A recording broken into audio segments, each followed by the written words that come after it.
And जय हिंद student, welcome once again to your own channel sir Tarun Rupani. और अब बिगिन करने जा रहे हैं एमसीक्यू का आज का सेशन। हाँ, हर दिन की तरह हम ढेर सारे एमसीक्यूज ला रहे हैं और आप भी सुपरबली इसमें पार्टिसिपेट कर रहे हैं। और आज की बारी है फिजिक्स के चैप्टर साउंड के एमसीक्यू करने की। आइए टेस्ट करते हैं कि आपका साउंड चैप्टर कितना तैयार है।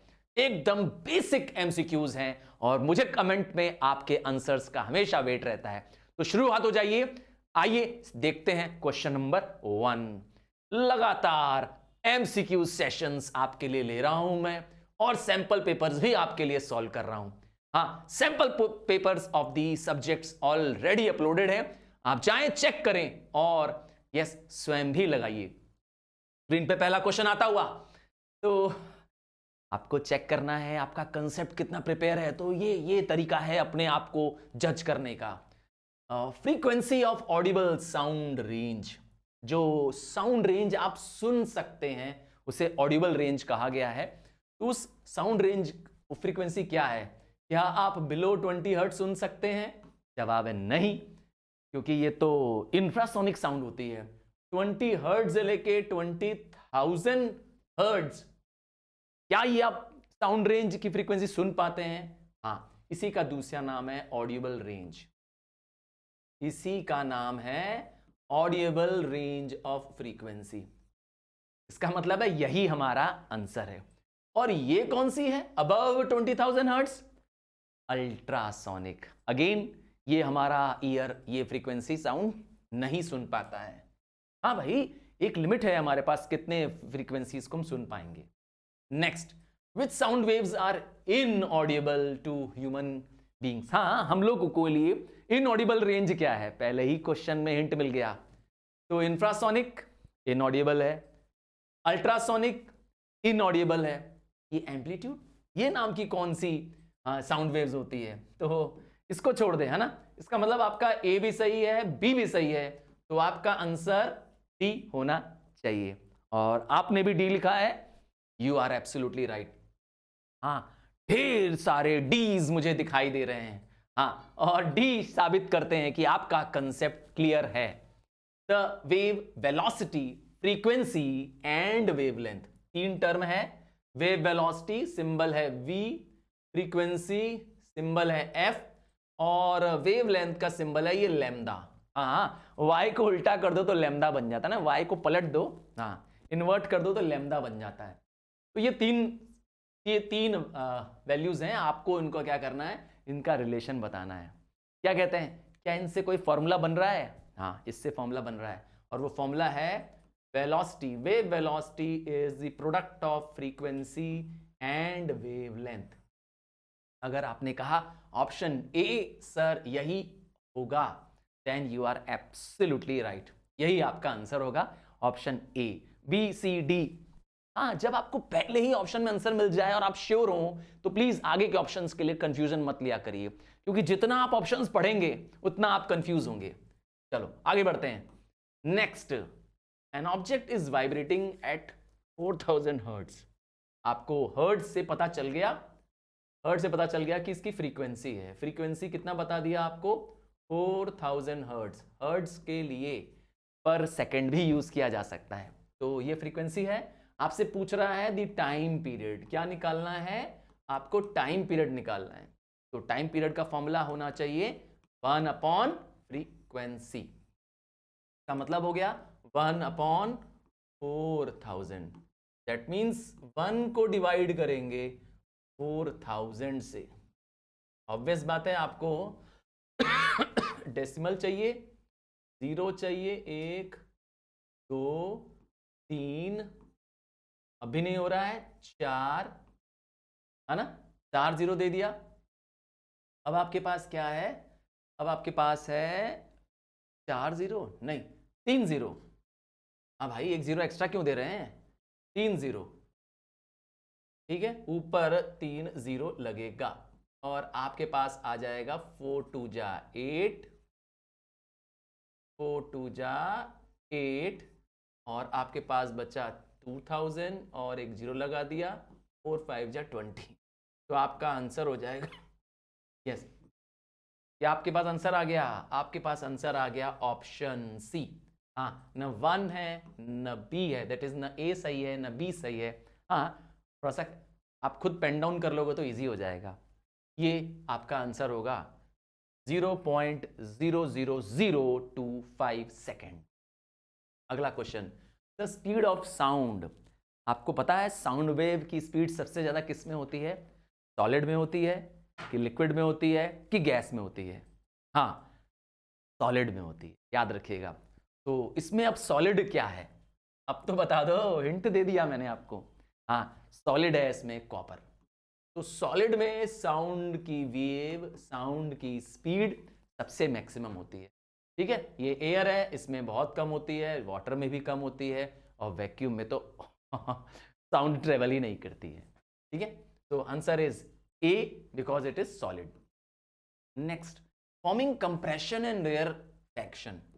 किस तरह की साउंड वेव में कंप्रेशन और रेयरफैक्शन बनता है? कंप्रेशन में क्या होता है? जब particles of the medium are very close to each other. हाँ, मीडियम के पार्टिकल्स बहुत नजदीक होते हैं, उसे हम कहते हैं कंप्रेशन। और रेयरफैक्शन क्या होता है? जब पार्टिकल ऑफ द मीडियम क्या होते हैं? Are away from each other, इनके बीच में एक बड़ा गैप होता है, इसे हम कहते हैं रेयरफैक्शन। तो अब किसमें है? किस वेव में ऐसे पाए जाते हैं? ट्रांसवर्स वेव में तो सवाल ही नहीं है, क्योंकि पार्टिकल ऑफ मीडियम परपेंडिकुलर इसमें मूव करते हैं to the direction of the wave. Latitudinal ऐसी तो कोई वेव ही नहीं होती है भाई। लैटिट्यूडनल कौन सी वेव होती है? पर आप कहेंगे लॉन्जिट्यूडनल, तो मैं कहूंगा हाँ, इट इज एब्सोल्युटली राइट। मेरी आवाज जो भी आपके कान में आ रही है, हाँ, आपके मोबाइल से, जिस स्क्रीन से आप देख रहे हैं उसके स्पीकर से आपके कान तक पहुंच रही है, लॉन्जिट्यूडनल वेव। वहां पे पैदा हो रहा है कंप्रेशन और रेयरफैक्शन, जिसमें sound waves, yes, sound waves compression और रेयरफैक्शन के मदद से आपके कान तक पहुंच रही। चलिए, 7th question, which statement is incorrect about sound wave? इनमें से कौन सा फॉल्स स्टेटमेंट है? याद रखिएगा, आपसे फॉल्स स्टेटमेंट पूछा गया है, ट्रू मत बताइएगा। Sound wave obey law of reflection, ये तो ट्रू है, तो आपका ये आंसर नहीं हो सकता। Sound waves are mechanical waves, ये भी ट्रू है। साउंड वेव्स मैकेनिकल वेव है क्योंकि उनको मीडियम चाहिए। इलेक्ट्रोमैग्नेटिक वेव नहीं है sound wave, light wave electromagnetic waves है। Sound wave can not travel in vacuum, ये भी ट्रू है। अरे भाई फॉल्स बताओ, फॉल्स चाहिए। Sound waves do not require medium, यही तो फॉल्स है। साउंड वेव को तो मीडियम चाहिए, तो आपको मिल गया आपका फॉल्स। आपसे पूछा था इसमें से फॉल्स कौन सा है, तो आंसर इज ऑप्शन डी। हाँ, आपने भी डी कहा है, तो यू आर राइट। चलो आगे बढ़ते हैं। Dolphins detect it's enemy. हाँ, वैसे गंगा में डॉल्फिन्स पाई जाती हैं। हाँ, गंगा डॉल्फिन्स का नाम है, समुद्र में तो है ही, पर गंगा में भी डॉल्फिन्स पाई जाती है। और डॉल्फिन्स को ऐसे वाटर स्पोर्ट के लिए बहुत सारे में यूज़ किया जाता है। हाँ, इंसानों को बहुत समझती हैं, तो डॉल्फिन्स दूसरी डॉल्फिन्स को भी बुला लेती हैं। हाँ, उनके साथ गेम खेलती हैं। क्या वो साउंड वेव यूज़ करती हैं, पता है आपको? मैं बता दूं, तो डॉल्फिन्स की खास बात है कि डॉल्फिन्स अल्ट्रासोनिक वेव्स पैदा करती हैं। सच में? कौन सा? अल्ट्रासोनिक वेव्स पैदा करती हैं। और ये वेव्स पार्टिकल्स, जानते हैं, बहुत दूर दूर तक क्या होते हैं, ट्रेवल करते हैं बिना बेंट हुए। ऐसे वेव पार्टिकल होते हैं क्योंकि इसकी फ्रीक्वेंसी बहुत ज्यादा होती है।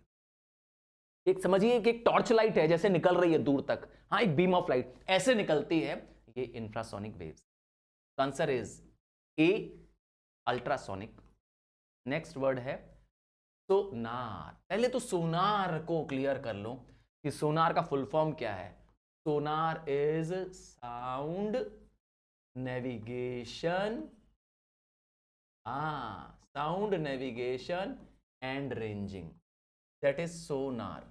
ठीक है, अब सोनार कहां यूज होता है, पहले ये कंसेप्ट क्लियर कर दो। क्या एयर में यूज होता है सोनार का, कि वाटर में यूज होता है? हाँ, पहले तो ये, क्योंकि इसमें एयर और वाटर ऑप्शन में है, तो आपको क्लियर कर दे, सोनार एयर में यूज नहीं होता है। तो इसका मतलब ये दोनों ऑप्शन तो खत्म। ये दोनों तो ऑप्शन खत्म हो गए। सोनार का यूज अब बताना था।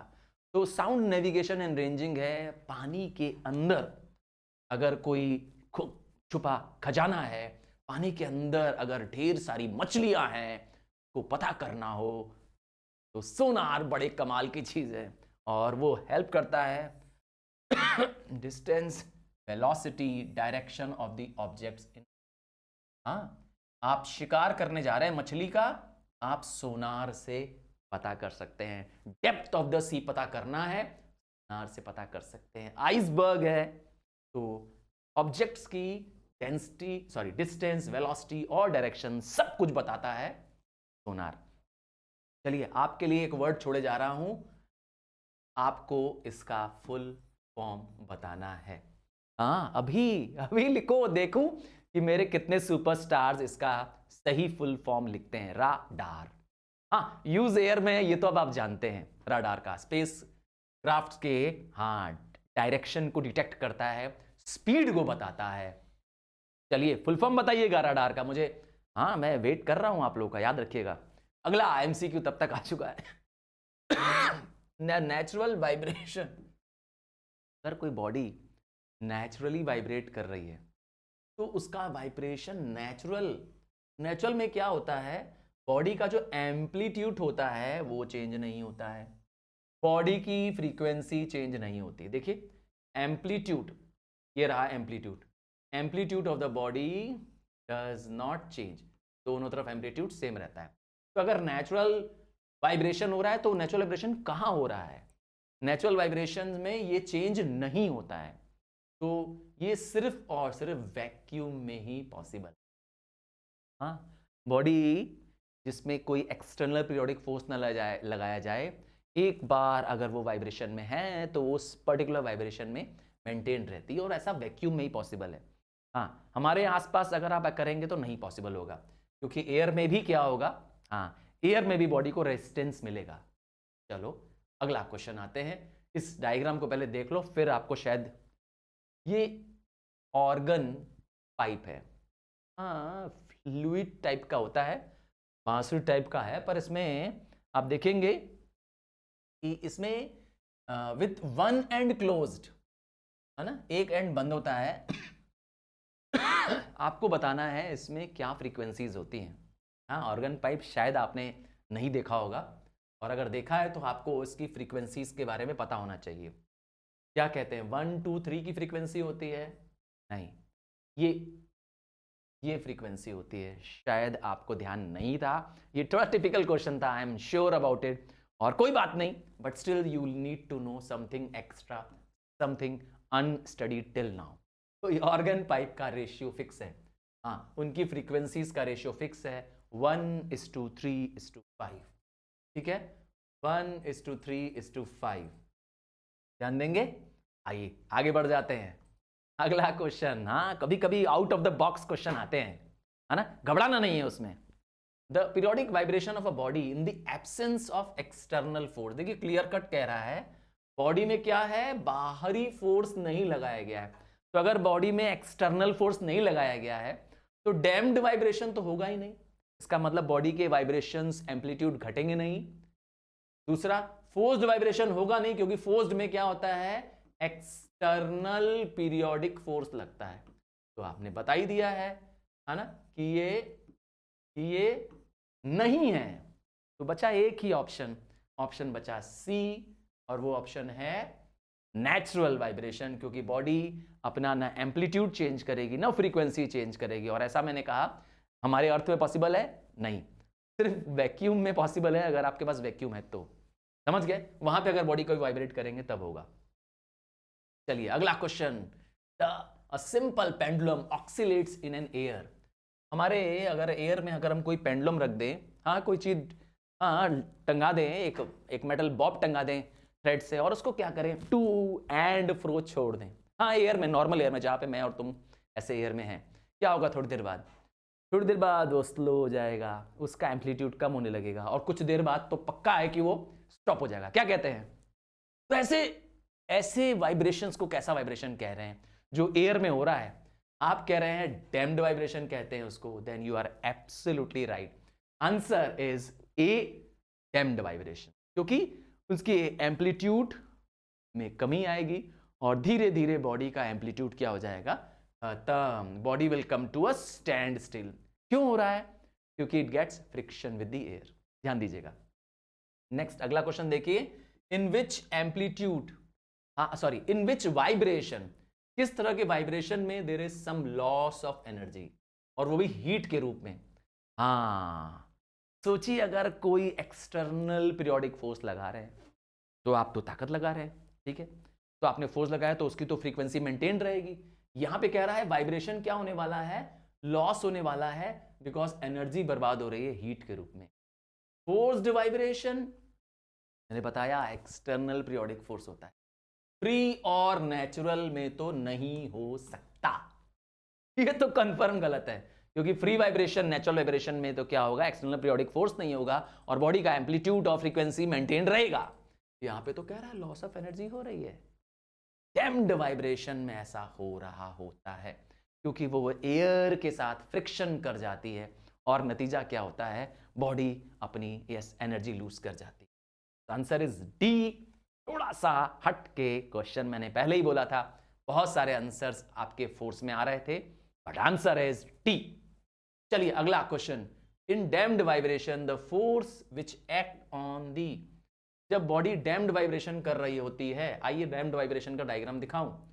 जब बॉडी डैम्प्ड वाइब्रेशन कर रही होती है तो फ्रीक्वेंसी शुरुआत में हाई होती है, बट ग्रेजुअली की फ्रीक्वेंसीज गिरते हुए मीट एट अ पॉइंट करती है ना, उसकी एम्पलीट्यूड रिड्यूस होती जाती है। देखिए एम्पलीट्यूड रिड्यूस होता जा रहा है और मीट एट अ पॉइंट करने वाला है, ठीक है। हम इसे कहते हैं क्या? Damped vibration. अब क्या खास बात है इसमें, जो बॉडी है इस पे कौन सा फोर्स एक्ट कर रहा है? अगर आप कहते हैं फ्रिक्शन कर रहा है, मैं कहूंगा हाँ भाई फ्रिक्शन तो है, क्योंकि एयर में ऐसा होता है। एक और फोर्स है, नाम है रीस्टोरिंग फोर्स। हाँ, every action has an opposite reaction, याद है? तो इसीलिए ये दोनों फोर्स एक्ट कर रहा है, ये नहीं कर रहा है बॉडी में। एक्सटर्नल पीरियोडिक फोर्स कर रहा होता तो फोर्स्ड वाइब्रेशन हो जाता, ठीक है। तो आपका ऑप्शन अगर बोथ ए एंड बी है मेरी तरह ही, तो आपका आंसर डी होना चाहिए, जो कि सही है। चलिए 16 क्वेश्चन आते हैं। If the frequency of the external force, अगर एक बॉडी जिसमें हम एक्सटर्नल फोर्स अप्लाई कर रहे हैं, अगर उसका external force is equal to the natural frequency, तो क्या होगा? उसका एम्पलीट्यूड का क्या असर होगा? हाँ, इसके लिए आपको ये डायग्राम दिखा देता हूं। जरा इस रबर के इलास्टिक स्ट्रिंग को देख लीजिए, इस इलास्टिक स्ट्रिंग को देख लीजिए। अब आपको याद आ जाएगा, याद आ गया? ए और सी, अगर हम जैसे ही ए को वाइब्रेट करेंगे तो सी भी क्या करेगा? उतने ही एम्पलीट्यूड से वाइब्रेट करेगा, क्योंकि ए और सी रेजोनेंस करेंगे। क्या करेंगे? रेजोनेंस करेंगे। ए की frequency will be equal to the frequency of C. जैसे हम ए को वाइब्रेट करेंगे, याद रखिएगा ये इलास्टिक स्ट्रिंग है, ठीक है, ए के मूव करने पर मेरे सी भी उसी के वाइब्रेशन से मूव करने लगेगा। बट बी और D, that is B and D, forced vibration होंगे। हाँ सही सुना, फोर्स्ड वाइब्रेशन होगा बी और सी में, और इनका एम्पलीट्यूड ज्यादा होगा। यही है हमारा जवाब इसमें, कि अगर कोई एक्सटर्नल फोर्स होता है ना, तो बॉडी क्या करती है? लार्जर एम्पलीट्यूड से, अर्थात बड़े एम्पलीट्यूड से ये मूव करने लगेगी ये, ठीक है।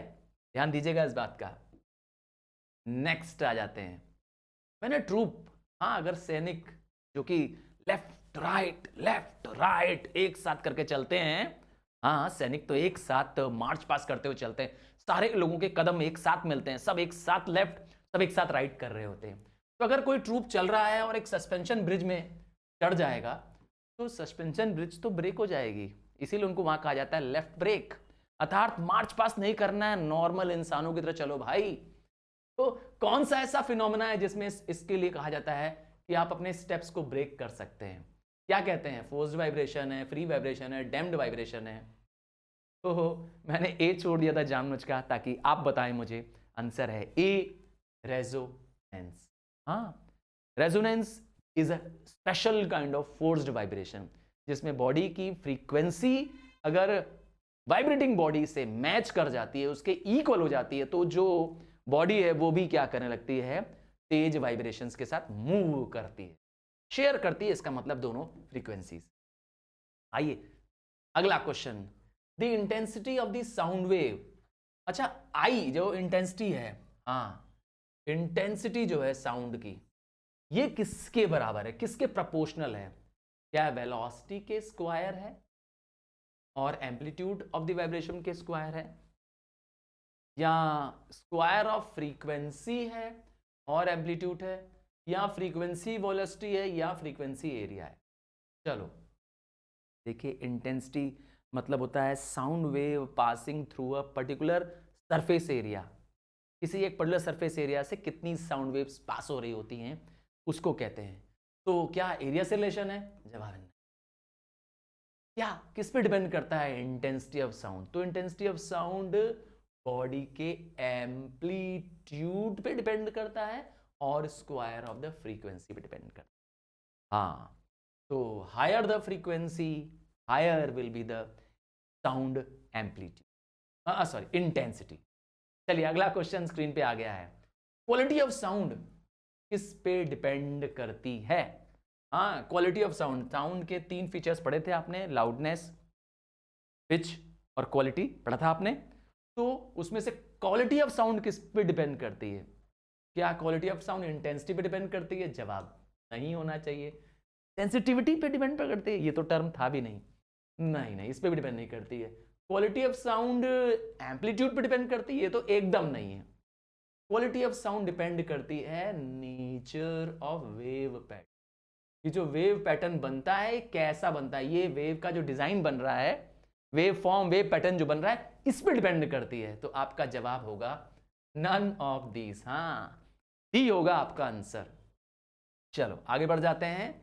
The pitch of the sound increases, pitch of the sound, pitch of the sound किस पे डिपेंड करता है? फ्रीक्वेंसी।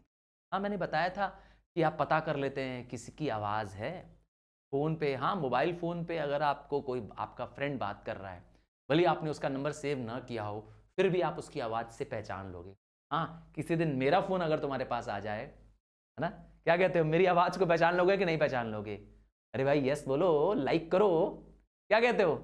मैंने अगर कभी फ़ोन कर दिया तुमको, हाँ, आपको, मेरे सुपरस्टार्स को, तो क्या कहते हो, मेरी आवाज़ पहचान जाओगे कि नहीं पहचानोगे? डेफिनेटली पहचान जाओगे, मुझे पूरा यकीन है। हाँ, मुझे पूरा यकीन है कि आप मेरी आवाज़ ज़रूर पहचान जाएंगे। तो क्यों पहचान जाएंगे? क्योंकि आप मेरे पिच से, आप मेरे साउंड से बहुत समय से क्या कर रहे थे, हाँ, आपके माइंड में उसका स्टोर बन गया है ना? एक स्पेस आपने दे दी है मुझे अपने माइंड में, जहां पर मेरे बहुत सारे कंसेप्ट आपके पास रखे हुए हैं।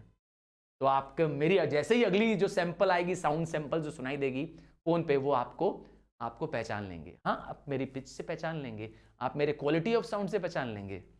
चलिए, pitch of the sound increases, pitch of the sound increase होगा कब? अगर फ्रीक्वेंसी इंक्रीज होगी। हाँ, इससे पकड़ो, फ्रीक्वेंसी क्या होगी? इंक्रीज होगी। तो frequency increase, pitch of the sound also increase, क्योंकि डायरेक्टली प्रोपोर्शनल है। ठीक है, तो this brings to the end of the chapter sound. और मैंने बहुत सारे एमसीक्यूज आपके ऑलरेडी अपलोड कर रखे हैं, हमारे ऐप पे भी एमसीक्यूज आपके लिए पड़े हुए हैं, जहां पर आप एमसीक्यू प्रैक्टिस कर सकते हैं, चेक कर सकते हैं। हाँ, ऐप का नाम है सर तरुण रिपानी, और ढेर सारे रिसोर्स मटेरियल हैं, ढेर सारे रिसोर्स मटेरियल है, जहां पे आपके लिए बहुत सारा कंटेंट है डाउनलोड करने के लिए, स्टडी करने के लिए, चेक करने के लिए। और हम भी आपके लिए बहुत सारा और मैटर लगातार अपलोड कर रहे हैं।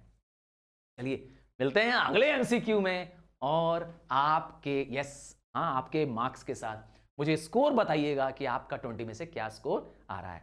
Bye from now.